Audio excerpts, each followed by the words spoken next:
Welcome to the Onstage Podcast, where we deep dive into the power of music and entertainment. Annabelle. No, thank you.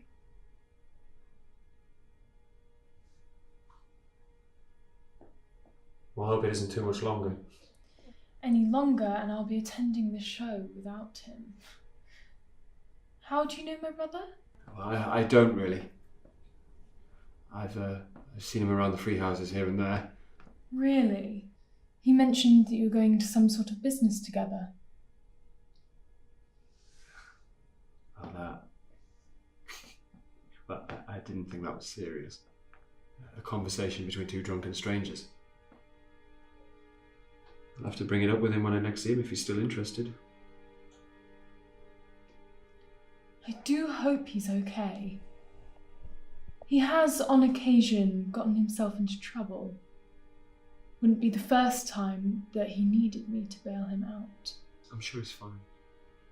The minute you stop thinking about it, he'll come back with a funny story and you can both laugh about it. Let me get you something to drink while you wait.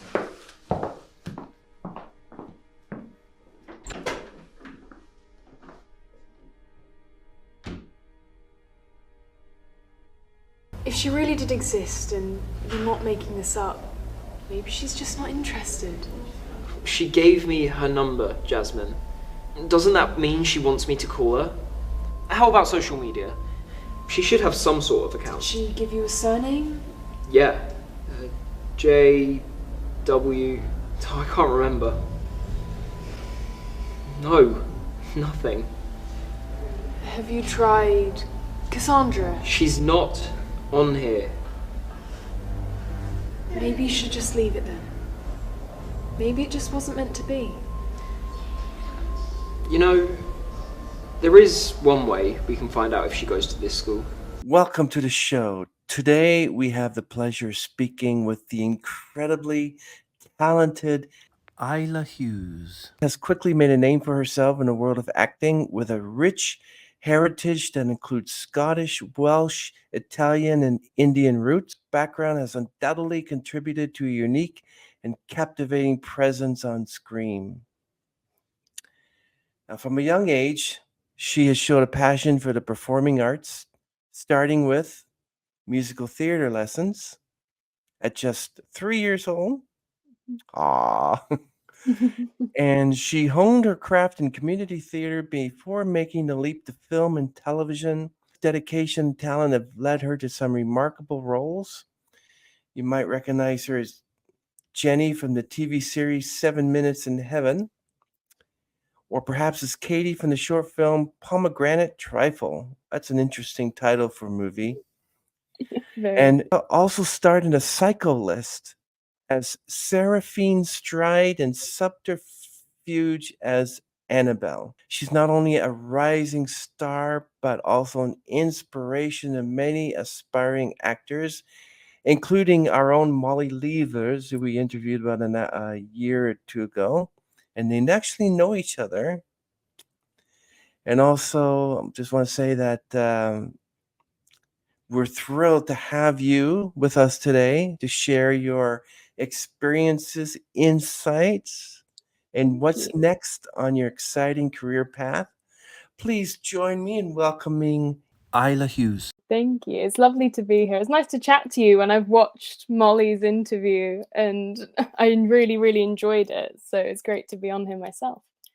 Yeah, I'm really actually very happy that you're here. And I'd like to mention that you're in several short films, like, as we mentioned, 7 Minutes in Heaven and Pomegranate Trifle, but you also played Sarah in you portrayed B in a movie called Sarah, which is a short. And you also played Claire Benton in a movie called Living in a Dark World, which is upcoming. A Psycho List, which is upcoming. Seized, you played Jasmine. Press on Nails, you played Maeve.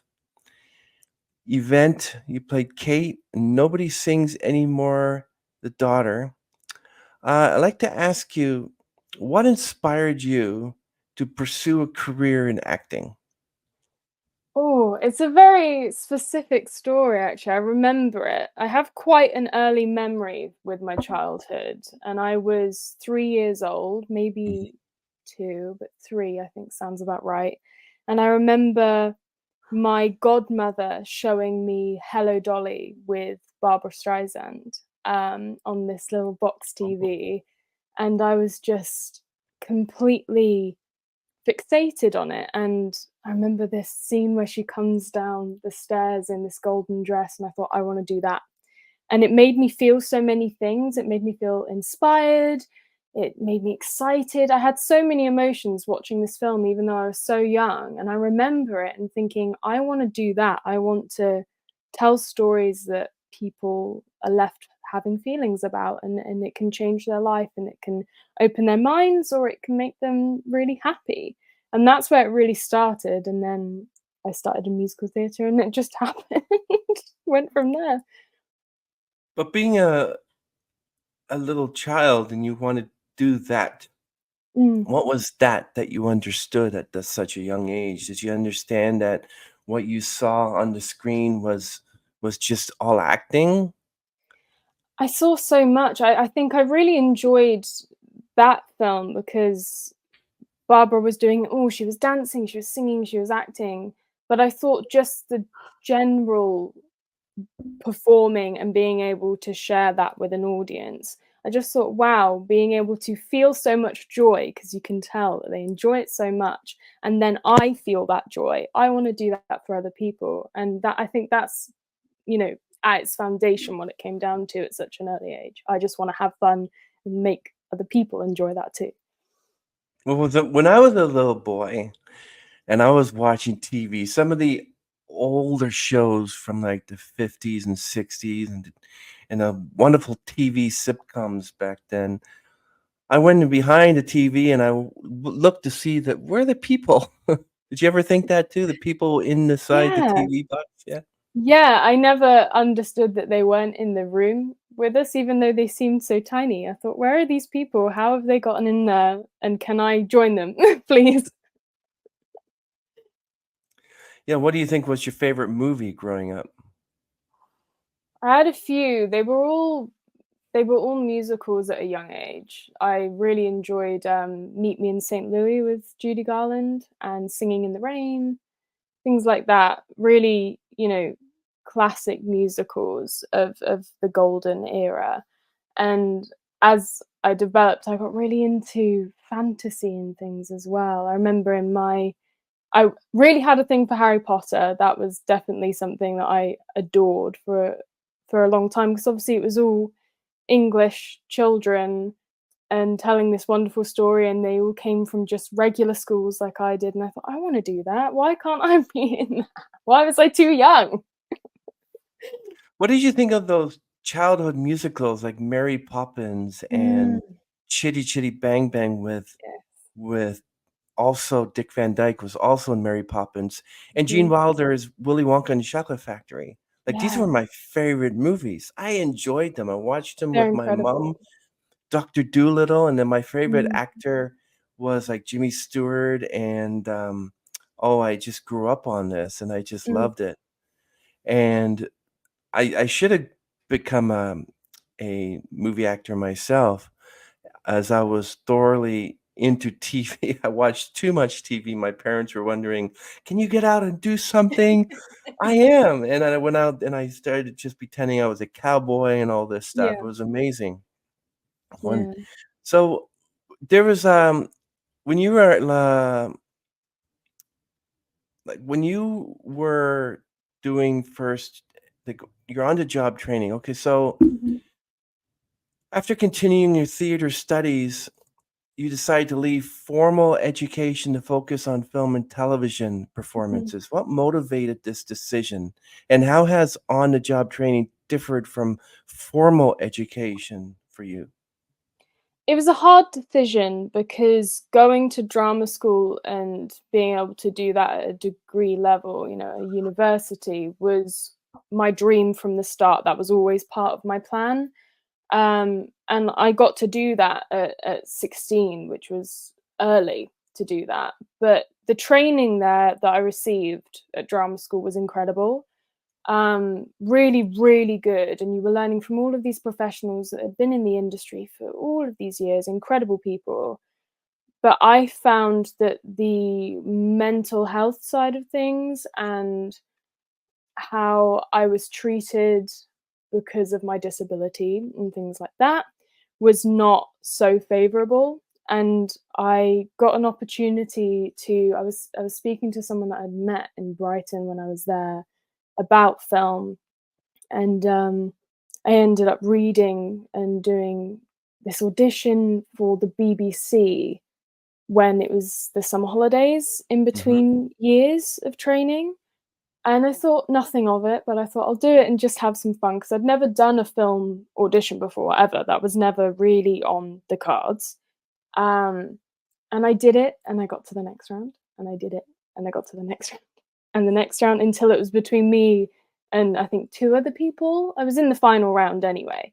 And I didn't get it, but I remember thinking, wow, this is something I really enjoy doing, and I like how real it is, because everything's just in the eyes and the face, and you really have to feel things in order for people to believe them. You know, they aren't all the way back whilst you're on the stage. So I think it's a different kind of acting and working your brain in a different way. I just thought about it a lot, kind of went back and forth, and I wasn't very happy anyway. But I found this new thing that I really enjoyed that I'd never tried before. And I got an agency offer from my first agent. And that was after, I think, a couple of shorts that I'd done. Well, it was after I'd done The Cyclist, which was my first project, and 7 Minutes in Heaven, and I finished them within a week of each other, so went straight from one to the other. Then got an agent, and I thought, well, as much as the training is wonderful here, I would love to go on and do it on the job. So you get to have the fun of getting to do the thing, but also you're learning so much from people that are doing it around you. And I think that's the best way to learn film acting, is to listen to others and to watch others, instead of, you know, that sitting down and doing theory and reading books and things. That can help, but really the best thing to do is what we've been doing since we were children, which is sitting and watching the TV, and what do those people do, or, you know, how people play opposite you. And I realized that actually I thought that'd be more fulfilling for me. And so I did it, and it worked out. But what was your motivation? I mean, what if leaving your formal education to focus on film and television, what if it didn't work out for you? Mm. Like, what if you ended up with nothing? Like, did you have a third plan? Did you have another backup plan? No, and that's why I think I bounced between, do I leave or do I stay? Because the path that you're always told to go down as an actor is to go and study at drama school and finish that and then go off into the world. But I always go with my gut anyway, because it's never failed me before. But also my dad, growing up, and he still says it now, he raised me with the motto of, if you did it your way, then you can't have any regrets. It doesn't matter whether it goes the way you thought it would, whether it's great, whether it's not. If you did what you wanted to do and you did it your way, you can't regret it. And so I think that's what defined that moment for me, is I want to do this my way, however it turns out. So, when you started musical theater lessons at the age of 3 and performed at community theater, how did these early experiences shape your passion for acting? Wow, I like that question. I remember the feeling of being on stage, and it's very different from being on set when I'm working in film. And there's just this energy that surges when you're under the lights, and you can feel the room, you can feel the audience. And I've always loved singing anyway, and I find it quite cathartic. It's a release for me. But being able to feel that energy coming back from the audience, and, you know, would they be crying? Would they be, you know, yelling with applause? All of these things. But it was just this fire that burned straight away. even at such a young age, where I thought, this is just so fun, and I can feel all these other people that I'm connecting to, when I think we spend too much time in this life so isolated energetically from other people. Whereas in a theatre, you get to share that space and just enjoy something. And so I just kept chasing that feeling of, this feels good, and I like sharing this with people. And it became show after show after show. I spent all of my time training or doing shows. I'd never really had sleepovers. My friends stopped inviting me, not because they were mean, but because they knew I couldn't, and I'd say no. Because I'd say, no, I have dance class, or no, I have singing class, or no, I have acting, or a rehearsal, or something. And yeah, that's what I did for the majority of my life up until I was 18. So it just kept So going. yeah, so when you attended public school at the age of 16, before being granted early acceptance into the Brighton Academy, can you share more about your experience at the Brighton Academy and how it influenced your career? Yeah, the Brighton Academy was really wonderful. Their training is exceptional.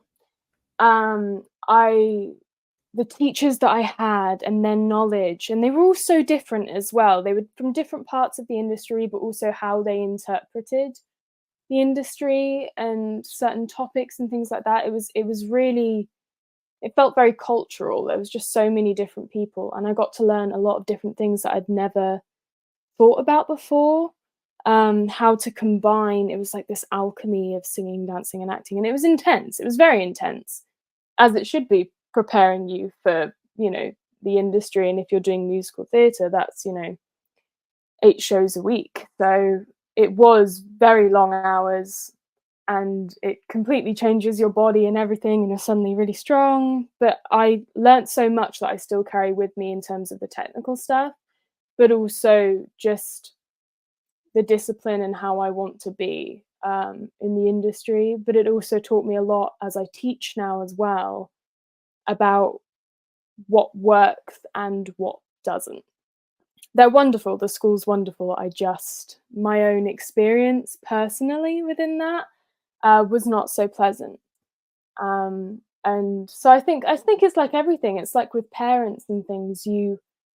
There's so much good that your parents give you, that you learn of what you want to be, but there's also parts that you look at them and think, actually, I could do that a bit better, or actually, I don't want that for me. And so, yeah, it felt like I was being prepared, but maybe not in the way that they intended. But it was good, and I still use a lot of what I learned there.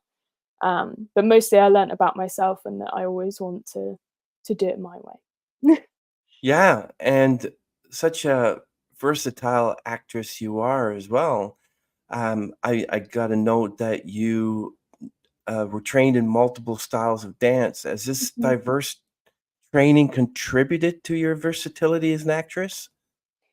I think so. I think even if I don't use all the techniques all the time, it's more of the mindset of it, of just being able to flow and be fluid and moldable. Because I think if you only learn in one way, and you do one style, and you have one tool, really you should have a toolbox with just tools that you take out at different times, but that can be applied differently. And I think being able to try so many different styles of dancing and singing and acting and all of that kind of stuff, it really did open me up to just go with it, and whatever comes in just happens, instead of being rigid. Yeah, it made me fluid, which I think was good. What kind of dance do you know? Like, can you give me an idea of Yeah. I do you know mean, the salsa or the Macarena, or what kind of dance are we talking about? so we did quite a bit in terms of the styles. I've done heels dancing and all of that kind of, whacking, things like that, street dance, jazz, ballet we had to do a lot of, because that's kind of the foundation of everything. Tap, which I didn't enjoy, but tap was good. I still can tap. So, I was taught a lot, but it was not my style. Contemporary, lyrical, jazz was the biggest one, because they use that the most in musical theatre. Gosh, the list just goes on, where we were trying lots of different things. And so those were the ones that I can remember off the top of my head, or that I spent the most time doing. But you had all the dance shoes, very expensive to start off at drama school, buying all these different uniforms and Exactly. shoes. Yeah. Yeah. Yeah. I'm just amazed and impressed that you know staged combat and martial arts as well. Do you think Mhm. these skills enhance your performances? And do you have any Yeah. memorable experiences from this training? Yeah, so at drama school we did stage combat with just, our bodies and our hands, but also with swords and things like that, which was cool. And then I took that when I left drama school, I took that into my own hands. And I did a few classes here and there, but I thought about how the relationship forms between certain martial arts, or most martial arts, and choreographed dance or stage combat, because really martial arts is a dance, but it also can be used for self-defense. And so I started learning because of my dad, who used to do martial arts, Kali sticks and Eskrima martial arts, which uses sticks and knives, and you can use your hands as well. But I found that that was just like dancing, so it ended up translating, and I feel very connected to my body, which I think a lot of actors neglect, is the connection from the mind to the body when you're doing a character, because otherwise it's Mm. all just the character's here but the body's not with it. So I think having a dance and combat background does just make you feel more connected to your body in general. Yeah. What about your archery? Like, do you incorporate these unique skills in your acting roles as well?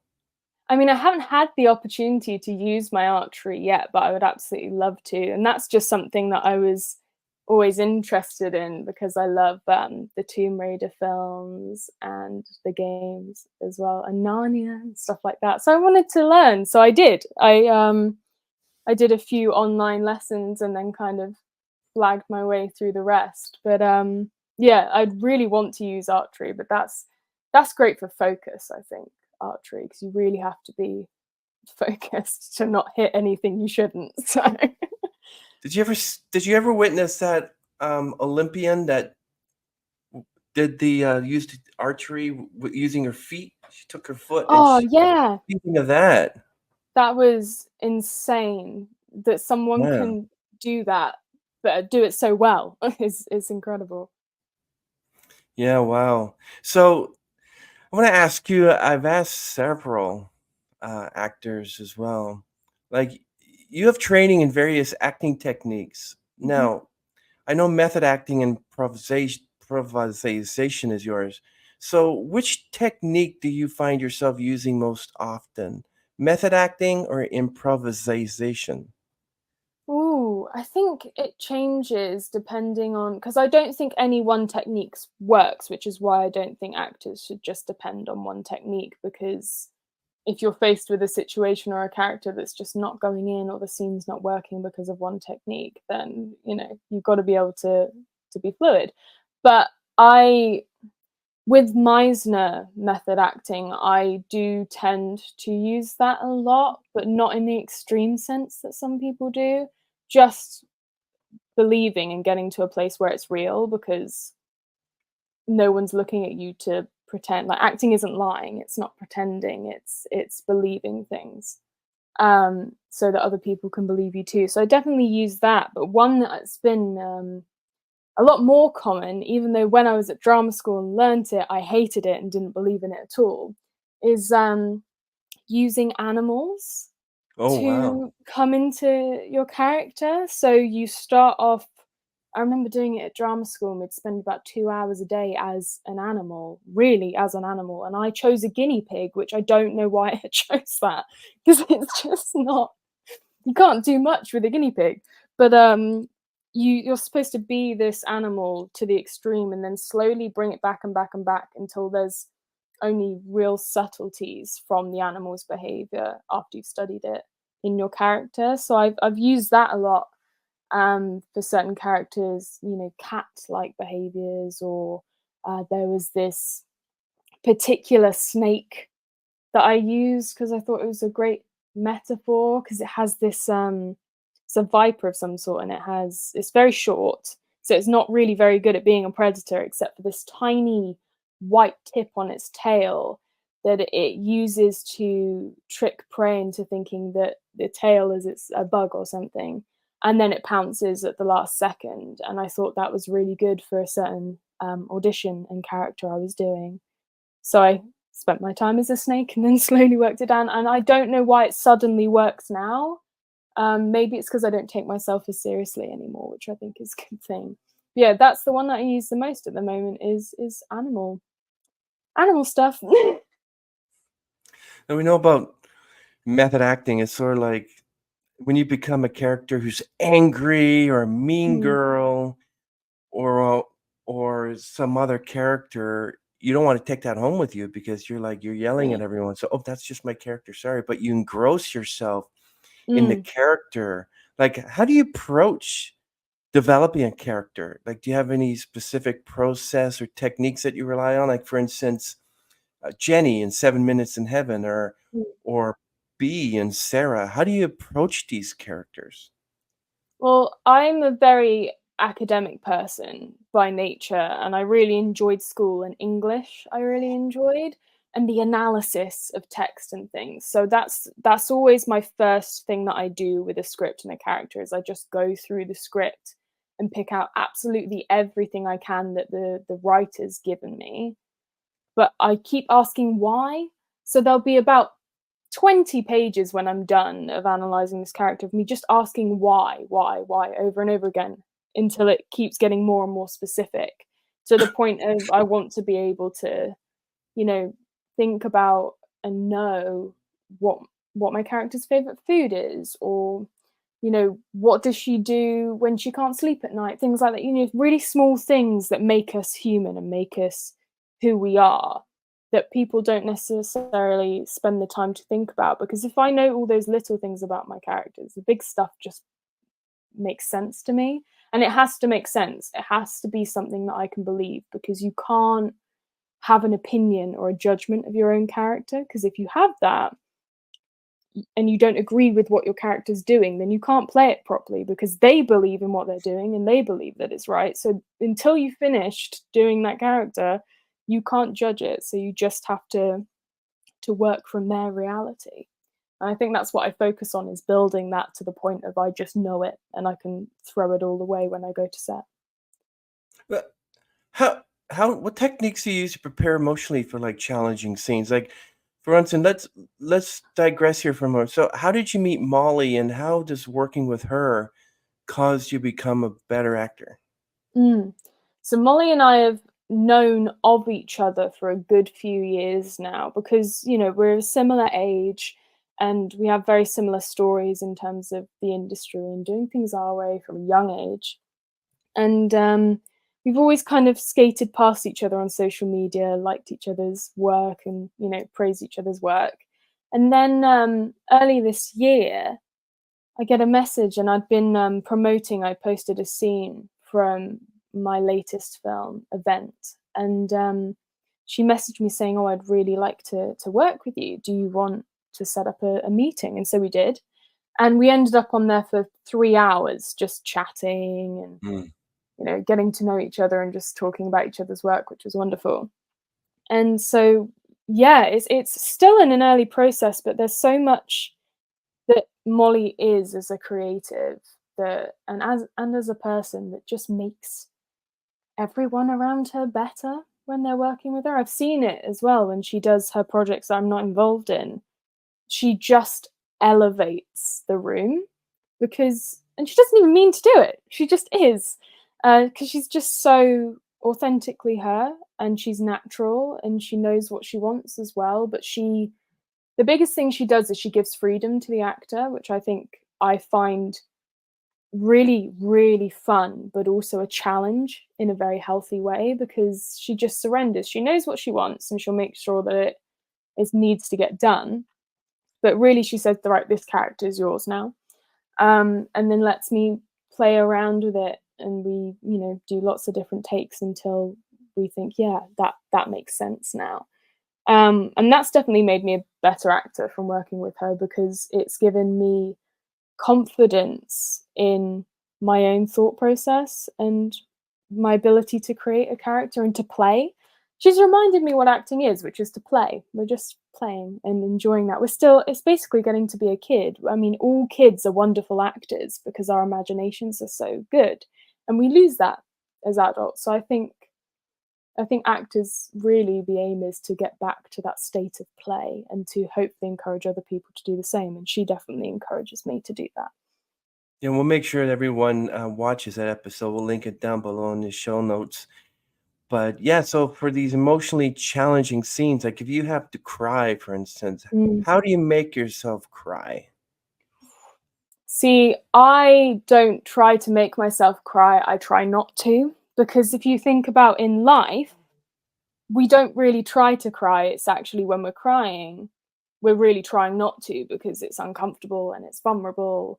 And so I trust myself that I've done the prep work. If I know that scene's coming, or if that scene just is in a project I'm doing, I have to trust myself that I know my character enough, and I believe in my character, that I am my character, and that I believe what's going on in front of me, that it will have an emotional reaction. But I also, in a script, I cross out anything that tells me I laugh here, I cry here, I do this here, because that's not real. If I cry, I cry. If I don't, I'm not going to beat myself up about it. But really, I find that if I just listen and connect with the other actor or whatever is happening in front of me, it'll happen. And if you try to hold it back, it'll happen more, just like it does in real life. So that's really my way of approaching it. What about romantic scenes where you have to smooch or kiss or hug another character, actor, depending who it is? How do you get that become real? What if you're kind of creeped out or irked and say, I won't work with this person? How do you make it work? Well, for me, I mean, it is weird in general because you say, hi, nice to meet you, let's go kiss now. And that's really strange. But for me, when I'm working anyway, even though I do use Meisner method, it's like a light switch for me. So when the camera starts rolling, I go away and my character's there. And then when they say cut, I'm back and the character's gone. So I can operate in that way. So with any kind of intimacy with other characters, I don't actually remember most of my takes because it's not me there. And so I don't really know, but I don't have any sort of feelings about it because it's not me doing it, it's my character. So really, whilst you're doing your job and whilst the camera's rolling, it doesn't matter whether you like the person or hate the person or whatever you feel about the other actor or the people in the room. It's your character and the other character, and that's who's driving it. So really, I don't kiss anyone, my character does. It just happens to be, it's like possession. It's like they're using my body to do, this character is using my body to do what they want. Yeah, no, and you're watching these soap operas and movies where the main character's in bed with the actor or actress, and you're thinking, okay, what do your wives or what does your husband think about watching your own spouse in bed with like, oh, Yeah. like the reaction to that? And I don't know if I'd want that. I don't know if I was married and my wife was an actress and I said, oh, I'm doing this emotionally challenging scene where I have to go to bed with main character, or I have to cry in her arms. I'm like, wow, you don't cry like that in my arms, You know, and it's just all Yeah. this jealousy and stuff It's that goes on. hard. So it's really like, ah, Yeah, it is really hard, and I think that's why communication is key. And also, just in general, if you're not in this industry, or you're not an actor, that can be hard to process that it's not us, and it has nothing to do with how we feel about someone. We don't care about the person that we're kissing. You know, we don't feel any of that. But it's really hard to process that, and even I find it difficult because good actors make you believe it. So.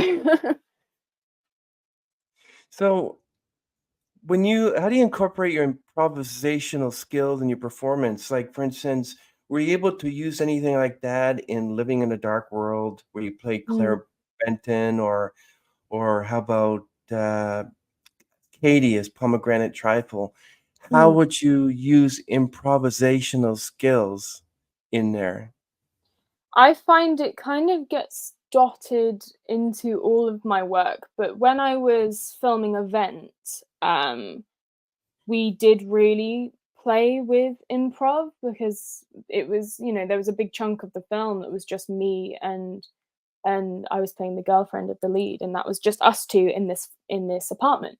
So we really played around with the dynamic as we got more, a few days into the shoot, and what else can we do here? And it just became this nice back and forth, even within the script, where we might just improv a little look, or some kind of subtlety, or adding an extra line in, or a word. And that's the kind of improv that I really use. I mean, I'm happy to just let go, and the camera rolls and we'll see what happens. I've done that too, especially on Event. But really, it's the little things. It's the subtleties of just, I wouldn't call it improv so much as instinct. I think it's just allowing impulses to come through, which is very hard when, as people, we're told to have such impulse control, but actually impulses can be very beneficial as an actor if you can just allow them to happen within reason. But just gentle impulse is great. That's very interesting. I'm kind of interested, like, how do you adapt your acting techniques when transitioning between different mediums such as theater, film, and television? How do you transition so quickly, and how do you make it, how do you change that acting style there? I think it really is just that fluidity again of allowing. It's kind of like I have different people that come in and live in my brain for the duration that I'm working, and then they leave and make room for someone else. But I think really the ability to be able to change the way that I approach things and the techniques I use comes from the people you're working with. So the other actors, how do they work? How do they exchange energy with you, and you get into a rhythm? I think acting is very rhythmical. It's like music.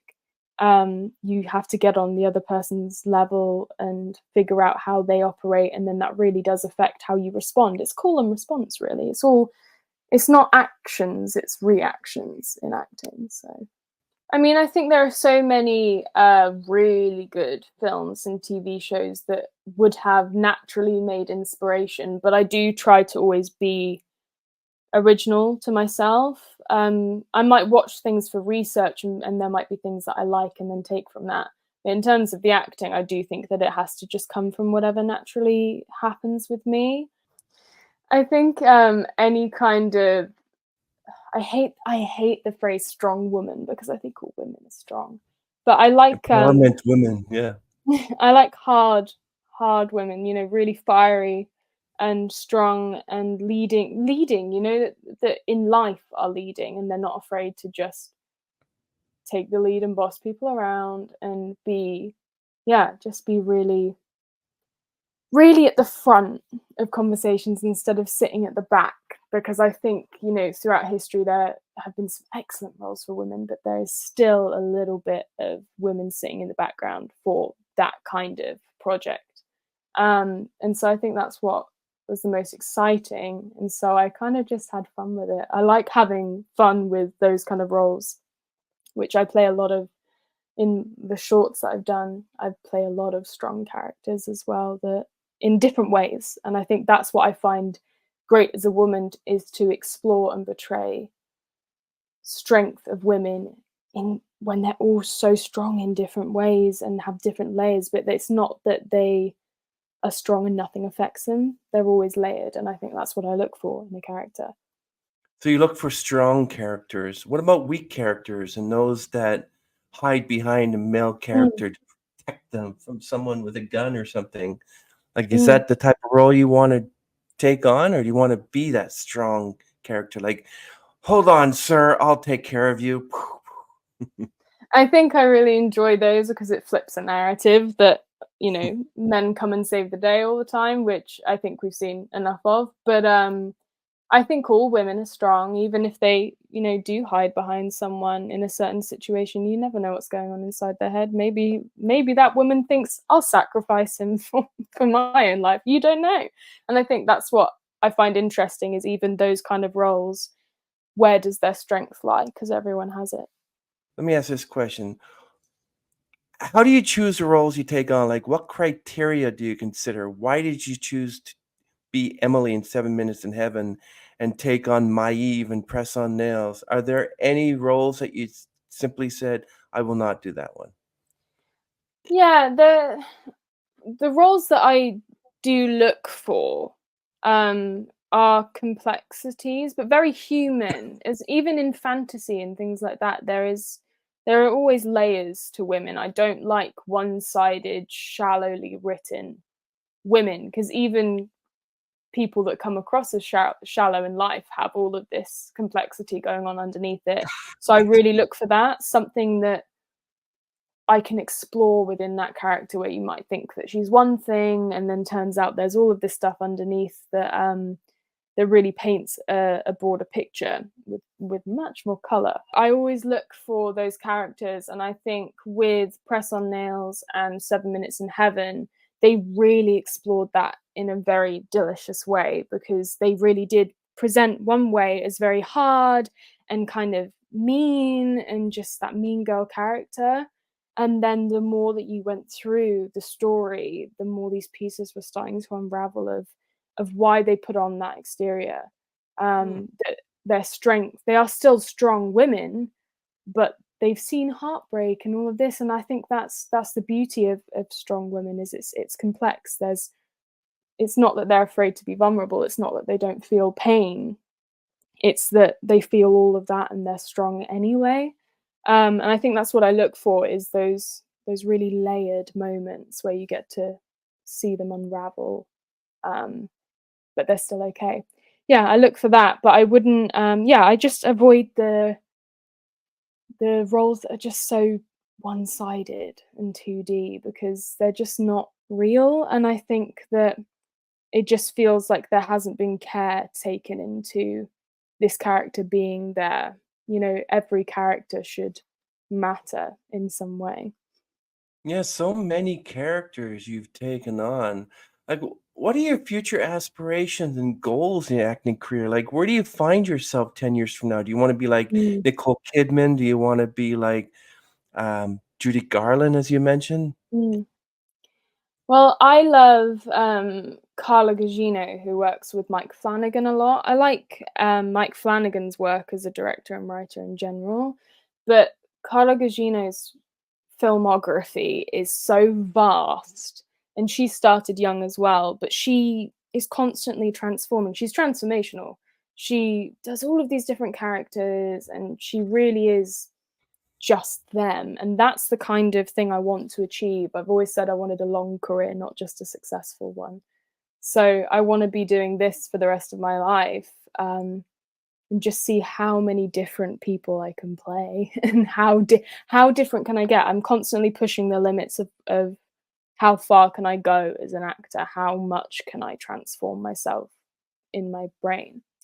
So I think that's my aim, is to see how far can I go with that. So, when you're given these parts that you wish to play, like, how would you handle rejection or setback in your career? Like, if you went forward to be this character in a part and then suddenly you weren't the one that got it, what would be Mm. going through your mind? Rejection is hard, and I don't think it doesn't become easier to be rejected. It becomes easier to carry the rejection forward. So I don't think there's ever really any failure, because you put yourself out there. And also, how I view auditions is a bit different. So I don't think ever, when I'm auditioning, my goal is to get the role. That's a bonus. If I get the job, then great, I get to go and play on set with other people and have fun. But really, it's about whoever I'm, auditioning for, casting directors, producers, things like that. It's about showing them who I am and what I bring to the table. So you're just planting a seed that you never know when that will bear fruit in the future. So I think even if you don't get that specific role, if you know that you showcased yourself well and at your best and showed what you can do, then there is no rejection because you're just planting seeds as you go and seeing which ones grow out. So Well, when you became the daughter for this movie, Nobody Sings Anymore, were mm, you given an idea how the daughter should be? What kind of attitude should she be? Is she rebellious? Is she sweet? Is she mm. married? What did they tell you when you undertook that character? How did you take that role on so that you're believable as that character? Yeah, that one was a challenge because I spent the majority of the shoot in a bathtub with lots of SFX makeup and things. It was very dark film, very dark considering the length of it and how short it was, but how long it took to film. But I wasn't given too much information for that one past the script, which is sometimes the case because when you're auditioning, you really don't get much, especially if it's for something big where they can't give you much because it's all, under wraps.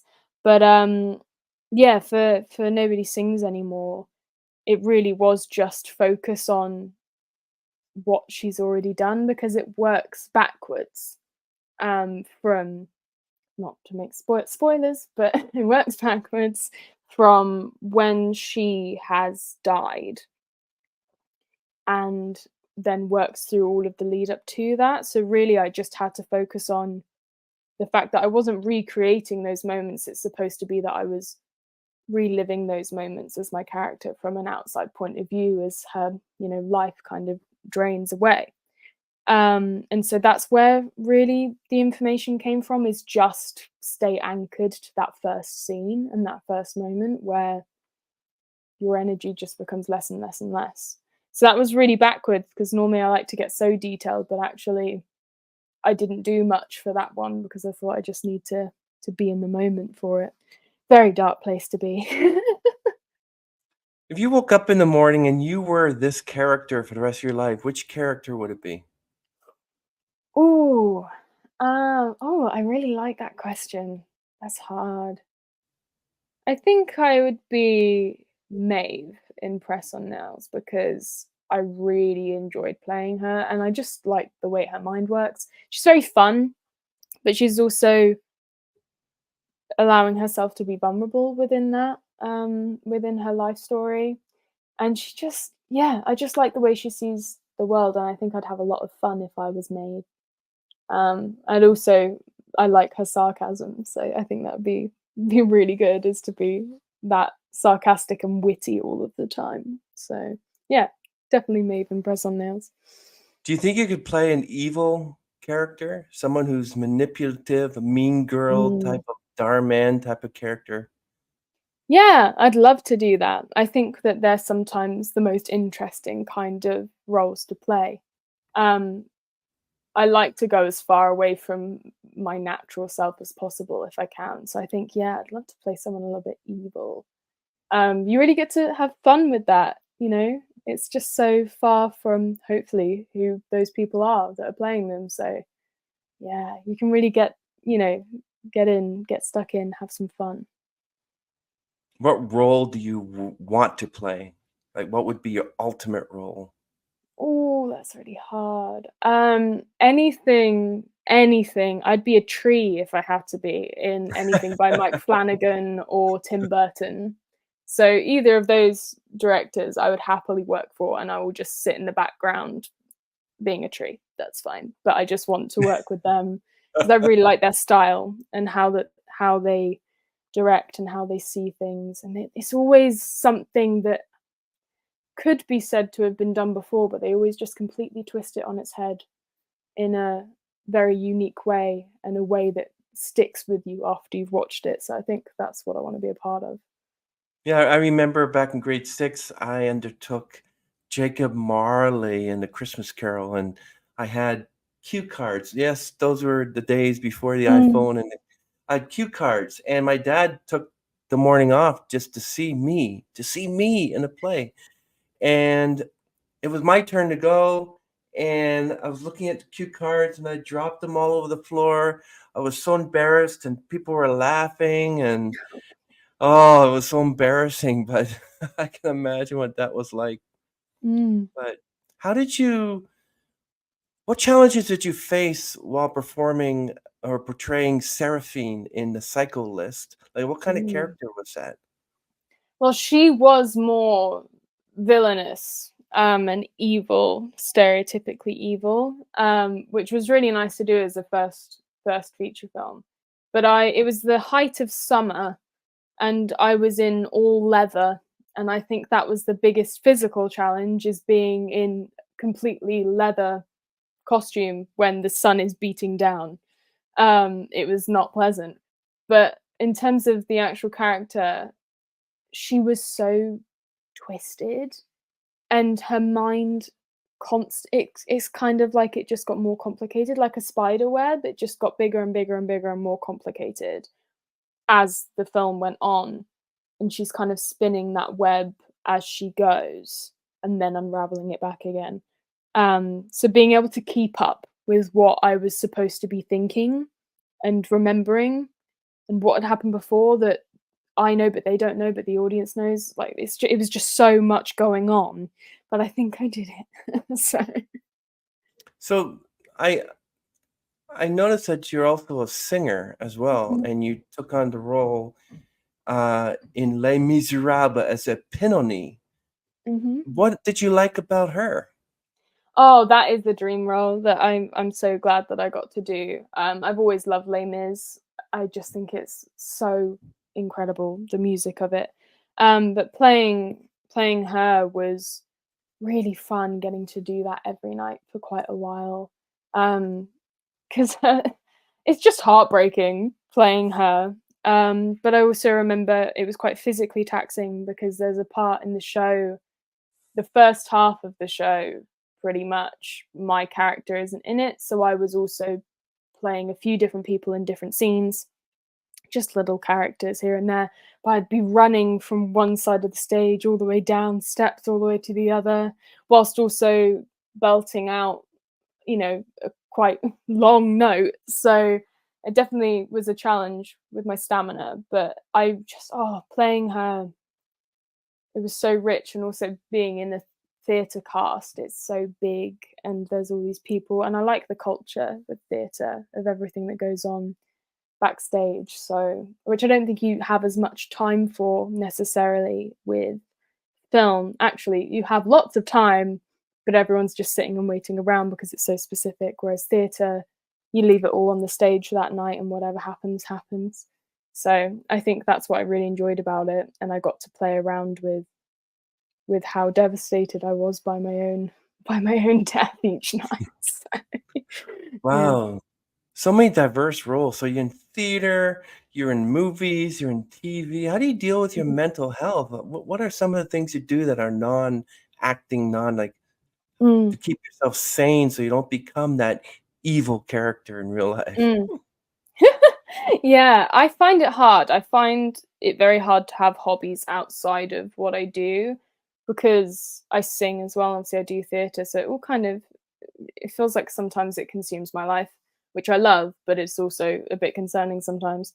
But I love to read, and I've gotten to watching a lot of documentaries, because I think I find it hard now to watch films and TV, and I'll enjoy it, but I'm also analyzing it at the same time. Like, oh, what is this actor doing? And oh, I like the lighting, and think about all these things. So I can't just sit and relax. Whereas with documentaries, I feel like I can just relax, and it's more. But I don't like reality TV, so I can't I can't watch that.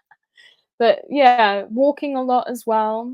I have a puppy, so I've been doing that a lot recently, and just getting out in nature, because where I live is very much in the countryside with fields and forests and things. So I think just grounding myself back into normal life without technology and all of that, Mhm. I think, stripping back to basics is good for everyone.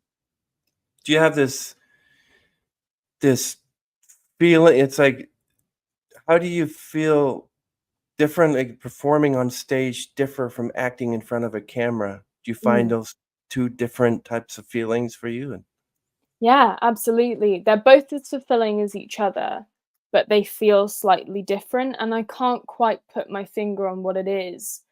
But I find that the majority of my career is now becoming film and TV, and then coming into theatre whenever there's an appropriate role or there's something I'm really excited about. Because I've had that feeling since I was 3 years old on the stage, and I almost want to keep that feelings. And sometimes I think that when you do it for work, it can become a chore of work, and I don't want that for theatre. So I very much, dip in and out of theatre so that I can enjoy that. But I think it just energizes me being on stage. It feels like a battery being powered up. But when I'm on set working on film, it feels like this really nice scratching my brain of, the meeting of all of these amazing people with interesting brains and having those conversations and how intricate it is. So I think it's slightly different. So how do you describe that rehearsal process for theater production, like Eponine in Les Miserables or Too Dumb the Musical? How do you prepare yourself? And that must have been a taxing role for you. Yeah. Eponine was definitely very very difficult at the start. Again, physically, stamina, that was not what I was prepared for. But you spend, you don't actually have that long rehearsing for a show. You have about 6 weeks before you get into the theatre, which isn't long when you're thinking about the acting and any dancing, which there isn't so much in Les Mis, but choreographing everything, making sure everyone's singing the way they need to be. So it really was just getting through it, and you'd kind of knock out all of the singing, make sure everyone knows everything, and it's really just about kind of mishmashing your way through for a while in the room, and then you go home and you don't sleep because you need to have memorized all of that so that you can move on tomorrow. So it really is just a solid 6 weeks of just working at your hardest, and then it becomes second nature by the time you've done, your second or third show, so you can just enjoy the process. Third show. How many times did you play that character before it ended? Gosh, a little while. I mean, I dip in and out of it again with theatre, but I normally tend to do shorter runs, just because of the theatres that it plays in. But that one run was quite long. I think I did a good few weeks of shows, which was nice. I think it's hard though, because it goes by so quickly, and then you feel like you've blinked and you've missed it and you haven't stopped to smell the roses. So I always miss it afterwards, and you get post-show blues, which everyone calls it. So if you were taken ill, did you have an understudy to undertake Eponine, or were you Eponine, and if you didn't show up, the show didn't go on? Well, thankfully we do have understudies, which I think is really important. And they are the best people in the cast, because there's often people that are covering multiple roles.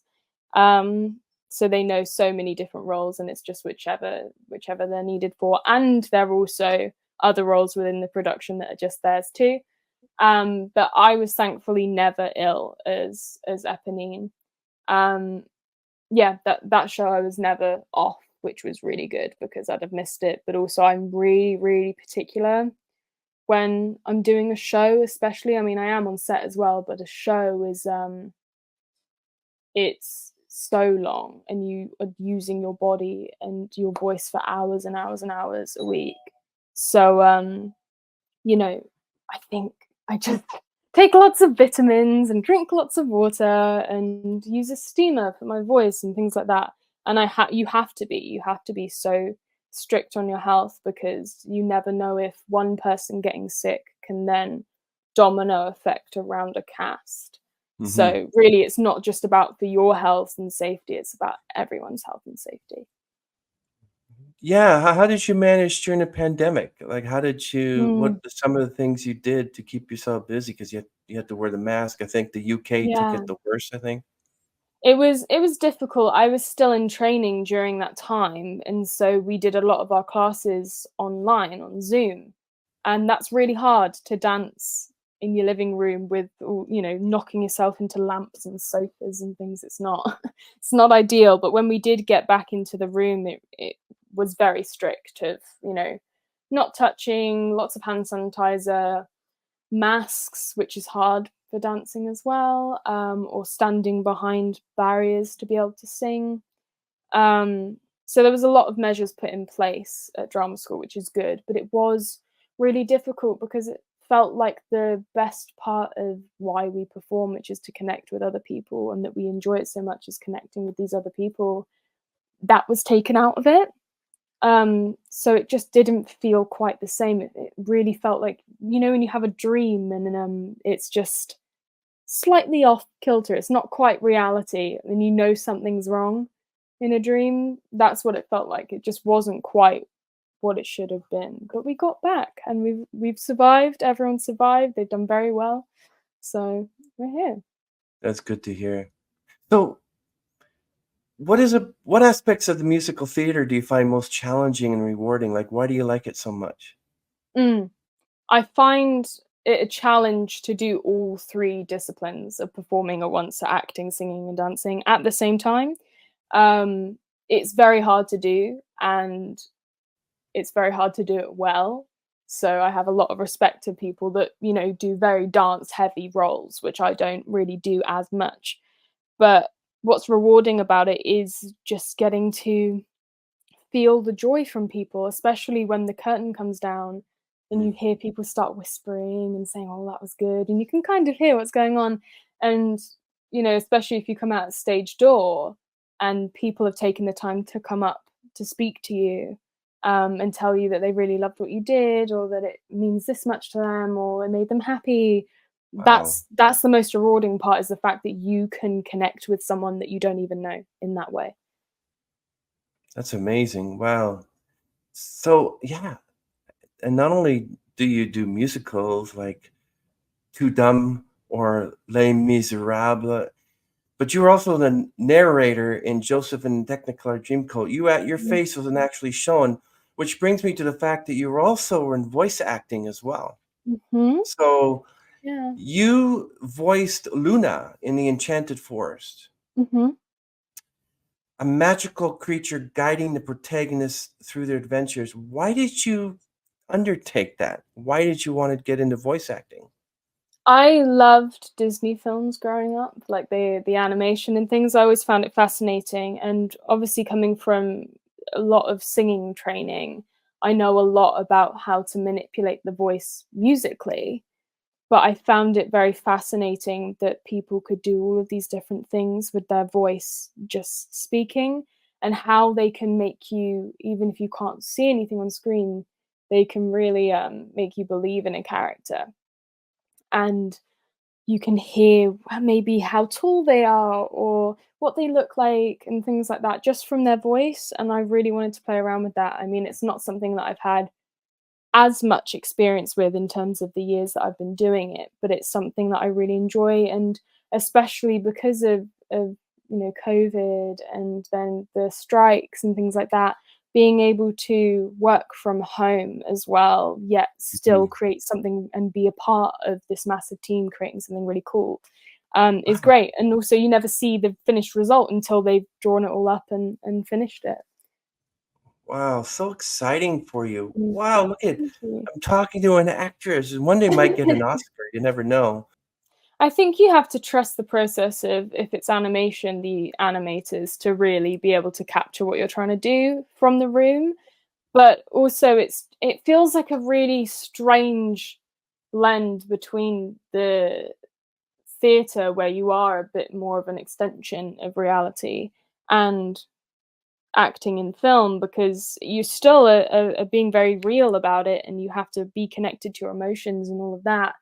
But you have to kind of extend things and be a bit more playful, and it is just a trial and error as well, but it really is. I think I find it, you take the emotion that's going on inside, when normally you just keep it in there with film, and you bring it outwards, so it really does affect every part of your body and your voice, and you're not just speaking like we are now. When you do it, you really do commit to the bit whilst you're recording. So It's different because I undertook a lot of voice acting. I became People say you do a good villain, but, how would you bring a character to life using only your voice? When people hear your voice, they're kind of imagining, "Oh, I wonder what they probably have the scar on their face, and they're Mm. probably shrouded in a black coat with a black hat."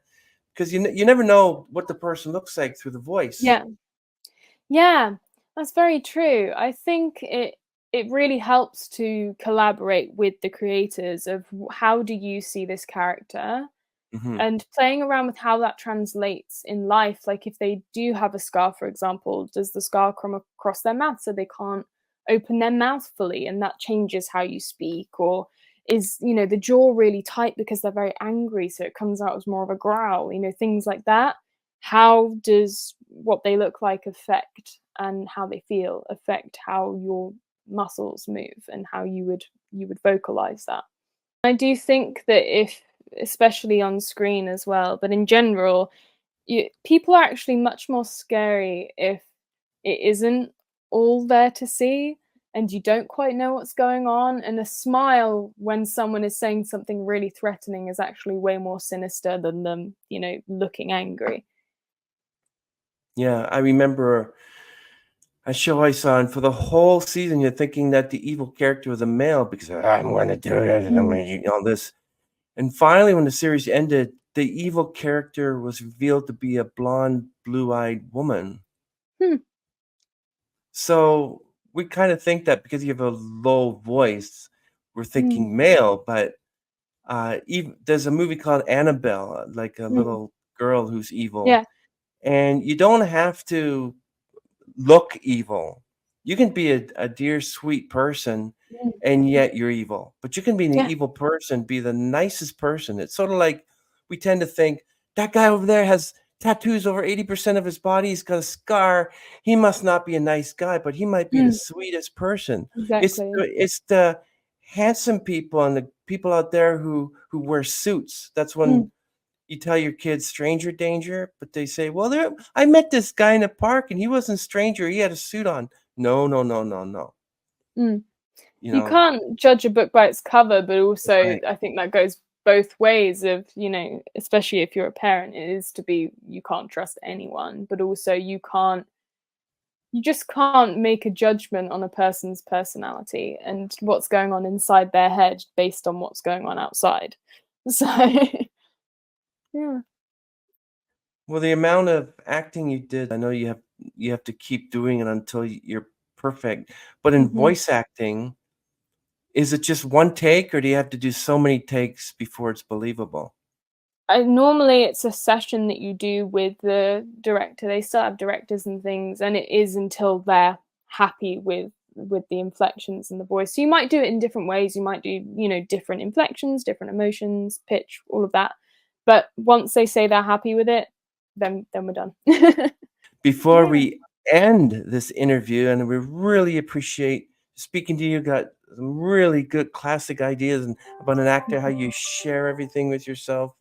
Um, can you give some uh, advice to aspiring actors, the future? Just what do I need to do to be an actor? How do I go about doing that? Because we love your work. Thank you. For any aspiring actor, and I think it doesn't matter what age you are, you can start at any age. But I think it's to, really follow how you want to do things, but really listen, absorb as much information as possible, which as a person in life you should do anyway, because the more you know and the different experiences you have, the richer you are as a person, but also as an actor. So really take time to live your life, don't just study and all of that. Go live your life, meet different people, go to different places.